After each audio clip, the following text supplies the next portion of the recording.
Hello everyone, welcome back to our channel learning electronics. So friends, आज हम आपके लिए लेकर आए हैं एक न्यू प्रोजेक्ट टॉपिक। इस प्रोजेक्ट टॉपिक को आप अपने डिप्लोमा इंजीनियरिंग के पार्शियल फुलफिलमेंट के लिए सबमिट कर सकते हो। आज की वीडियो में आप देखेंगे ट्रांसफार्मर पैरामीटर मॉनिटरिंग सिस्टम। सो इस प्रोजेक्ट को एग्जीक्यूट करने के लिए आपको कुछ बेसिक कंपोनेंट्स की रिक्वायरमेंट होगी, जैसे कि 12 volt transformer, power supply, Arduino board, LCD 16:2, temperature sensor and level switch. So now let's move forward for in detail explanation of project. Stay tuned. Hey, hi, hello, welcome guys. Welcome to Learning Electronics powered by Electrosoft System Pune and Jalgaon. So friends, basically आपके लिए आज लेकर आए एक नया सा project topic जो कि आपके इलेक्ट्रिकल या फिर इलेक्ट्रॉनिक्स डिग्री या फिर डिप्लोमा के लिए एक अनोखा सा नया सा प्रोजेक्ट टॉपिक करके साबित हो सकता है, जिसका नाम है transformer parameter monitoring system. So friends, basically जैसे कि आप अभी देखते हो, आपके घर में जो इलेक्ट्रिसिटी का सप्लाई आता है वो आता है एक ट्रांसफार्मर के मदद से।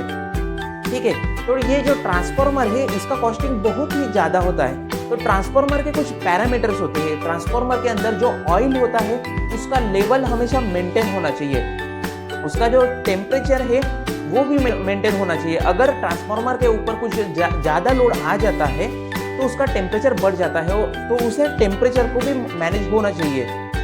सो फ्रेंड्स, इसीलिए हमने एक नया सा सर्किट बना लिया है जो कि हमें बहुत कारीगर हो सकता है ट्रांसफार्मर के पैरामीटर मॉनिटरिंग के लिए। सो फ्रेंड्स, बेसिकली सर्किट है आपके सामने, जिसमें मैं सबसे पहले आपको बता देता हूँ कि हमने कंपोनेंट्स कौन से यूज किए हैं। सो यहाँ पर जैसे कि आप देख पा रहे हो, ये है हमारा 0 to 12 वोल्ट का ट्रांसफार्मर, जो कि हमारा 230 वोल्ट AC को 12 वोल्ट AC के अंदर कन्वर्ट करके देगा। बाद में हमने इसका जो सप्लाई ये कनेक्ट कर दिया इस पावर सप्लाई के साथ, जो हमें 12 वोल्ट AC को 12 वोल्ट DC में फिल्टर करके कन्वर्ट करके देगा, जो हमने सप्लाई कर दिया है हमारे आर्डिनो माइक्रोकंट्रोलर बोर्ड को, क्योंकि आर्डिनो माइक्रोकंट्रोलर बोर्ड को 12 वोल्ट का पावर सप्लाई लगता है। बाद में जैसे कि आते हैं इस आर्डिनो माइक्रोकंट्रोलर बोर्ड के ऊपर, ये होता है आर्डिनो माइक्रोकंट्रोलर बोर्ड, जिसके ऊपर से आप बहुत से ऑटोमेशंस कर सकते हो, आपके बहुत से प्रोजेक्ट एग्जीक्यूट कर सकते हो। इसके अंदर जो माइक्रोकंट्रोलर लगा होता है वो होता है ATmega 328T, जिसकी मदद से आप अलग अलग टाइप के ऑटोमेशंस कर सकते हो, जिसे आप कुछ इनपुट डिवाइसेस कनेक्ट करके आपको जो चाहिए वो आउटपुट पा सकते हो। और इसीलिए इसके अंदर जो IC होता है वो होता है प्रोग्रामेबल, जैसे कि आप प्रोग्राम करोगे वैसा आपका वर्क होगा। साथ में हमने यहाँ पर यूज किया है ये LM35 का टेम्परेचर सेंसर, जो कि हमारे टेम्परेचर को सेंस करके हमें हमारे माइक्रो कंट्रोलर के पास एक वैल्यू देगा कि यहाँ के सिस्टम का टेम्परेचर ये है। सो ये होता है, इसके बेसिकली 3 टर्मिनल होते हैं, एक होता है VCC, एक होता है ग्राउंड और एक होता है आउटपुट। ये जो आउटपुट देता है वो होता है एनालॉग आउटपुट। सो इसीलिए हमने इसका आउटपुट कनेक्ट कर लिया है हमारे माइक्रो कंट्रोलर के एनालॉग पोर्ट के अंदर। बाद में हमने यहाँ पर ये यूज किया है ये 16:2 का LCD display. So friends, LCD display हमें इसीलिए यूज होता है क्योंकि या इसके ऊपर हम जो कुछ वैल्यूज होते हैं, जो कुछ पैरामीटर्स है वो देख सकते हैं। इसे भी हमने इंटरफेस कर लिया है हमारे आर्डिनो माइक्रोकंट्रोलर बोर्ड के साथ में ही हमने यहाँ पर जैसे कि आप ये देख पा रहे हो, ये जो मैंने 2 प्रोब लिए हैं इसे हमने यूज किया है एज अ हमारा लेवल स्विच। ठीक है, सो यहाँ पे जैसे कि आपका ऑयल का जो लेवल है, ट्रांसफार्मर का जो ऑयल का लेवल है, ये हमें इससे मॉनिटर कर जाएगा। इसके अंदर इस सेंसर का एक स्ट्रक्चर बहुत सिंपल है।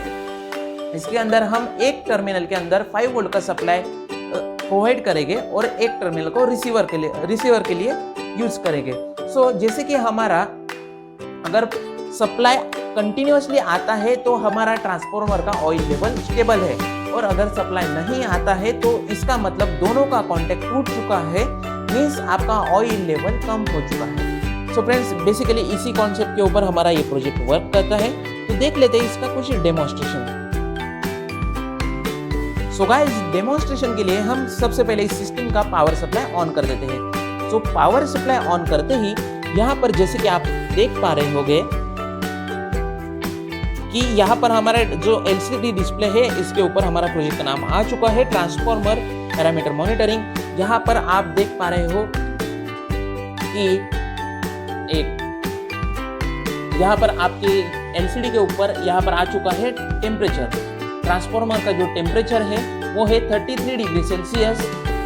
बाद में आपका ऑयल लेवल लो हो चुका है। सो ये लो क्यों दिख रहा है?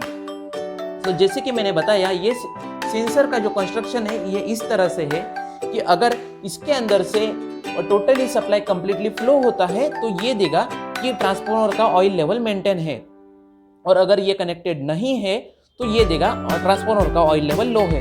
सो अभी अगर हम इसे कनेक्ट कर देते हैं तो यहाँ पर हमारा पैरामीटर जो दिखाएगा, सो यहाँ पर चेंज हो चुका है पैरामीटर हमारा। यहाँ पर आ चुका है कि ट्रांसफार्मर का ऑयल लेवल हाई हो चुका है। जैसे ही हम इसका कॉन्टेक्ट निकाल लेते हैं तो ट्रांसफार्मर का ऑयल लेवल लो दिखाएगा, ये हाई और लो। और आप जैसे कि देख पा रहे होगे यहाँ पर टेम्परेचर भी 33 डिग्री सेल्सियस हमारे ट्रांसफार्मर का दिख पा रहा है आपको। सो बेसिकली ये जो प्रोजेक्ट है ये 100% सक्सेसफुली रन हो चुका है, और यहाँ पर हम टेम्परेचर एंड यहाँ पर ऑयल लेवल मॉनिटराइज करके हमारे ट्रांसफार्मर को प्रोटेक्ट कर सकते हैं। सो बेसिकली फ्रेंड्स, आपको ये प्रोजेक्ट टॉपिक अगर पसंद आया होगा तो वीडियो को लाइक कीजिए, शेयर कीजिए और चैनल को सब्सक्राइब करके बेल आइकॉन दबाना मत भूलना।